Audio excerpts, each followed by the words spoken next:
BJP BRS పార్టీలపై తీవ్ర స్థాయిలో మండిపడ్డారు కాంగ్రెస్ నేతలు. దేశంలో ఏ రాష్ట్రం చేయలేని విధంగా కులగణన, సన్నబియ్యం పంపిణీ చేస్తున్నా ప్రతిపక్షాలు చూడలేకపోతున్నాయని విమర్శించారు.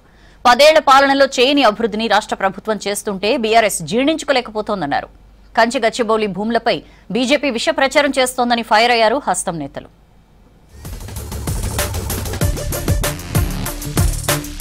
రాష్ట్ర ప్రభుత్వం కులగణన పూర్తి చేసి దేశంలో రోల్ మోడల్ గా నిలిచిందన్నారు ప్రభుత్వ విప్ ఆది శ్రీనివాస్.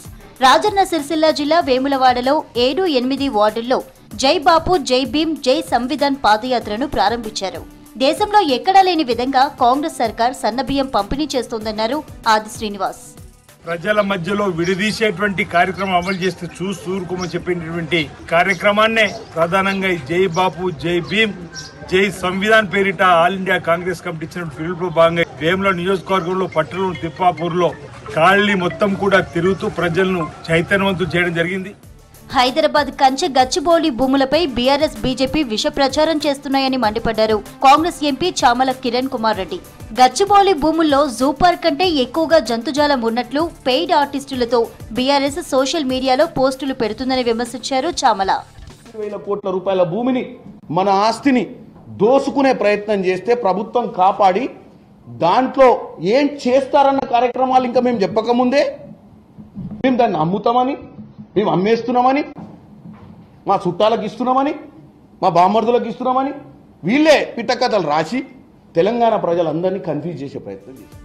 రైల్వే శాఖ మంత్రి అశ్విని వైష్ణవ్ ను కలిశారు వరంగల్ ఎంపీ కడియం కావ్య. వరంగల్ నుంచి హైదరాబాద్ వరకు పుష్ పుల్ రైల్ సర్వీసులను ప్రారంభించాలని కోరారు. ప్రయాణికుల సౌకర్యం కొరకు బోగీల సంఖ్యను పెంచాలన్నారు. ప్రస్తుతం కాజీపేట రైల్వే డిపోలో ఖాళీగా ఉన్న పోస్టులను భర్తీ చేయాలని విజ్ఞప్తి చేశారు కావ్య. ఎంపీ ప్రతిపాదనలపై సానుకూలంగా స్పందించారు కేంద్ర రైల్వే మంత్రి అశ్విని వైష్ణవ్. రాష్ట్ర ఖజానాను దోచుకొని బీఆర్ఎస్ నేతలు ఫామ్ హౌస్లు కట్టుకున్నారని ఆరోపించారు రాష్ట్ర ఫిషరీస్ కార్పొరేషన్ చైర్మన్ మెట్టు సాయి కుమార్. ఎన్నికల్లో 2 పార్టీలు కలిసి పోటీ చేయాలని, లేదంటే బీఆర్ఎస్ ను బీజేపీలో విలీనం చేసుకోవాలన్నారు మెట్టు సాయి. బీఆర్ఎస్ పార్టీని బీజేఆర్ఎస్ మార్చండి, భారతీయ జనతా రాష్ట్ర సమితిని మార్చండి. ఇందులో స్క్రీన్ ప్లే ఒకరిది, డైలాగ్స్ ఒకరిది, డైరెక్షన్ ఒకరిది. బీజేపీ ఇస్తున్న డైరెక్షన్లో బీఆర్ఎస్ పనిచేస్తుంది, బీఆర్ఎస్ ఇస్తున్న డైలాగులన్నీ బీజేపీ మాట్లాడుతుంది. తలకిందుల తప్పు చేసినా కూడా బీజేపీని కానీ బీఆర్ఎస్ పార్టీ కానీ తెలంగాణ రాష్ట్ర ప్రజలు నమ్మే స్థితిలో లేరు. సెక్రటేరియట్ లో సీఎస్ శాంతి కుమార్ ని కలిశారు రైతు కమిషన్ చైర్మన్ కోదండరెడ్డి, సభ్యులు. విత్తనం రైతు హక్కు, వాటిని కాపాడే చర్యలు తీసుకోవాలనే ప్రతిపాదన లేఖను అందించారు. విత్తనం, వ్యవసాయ మార్కెట్ చట్టాల్లో వెంటనే సవరణలు చేయాలని ప్రతిపాదనలు చేసింది రైతు కమిషన్.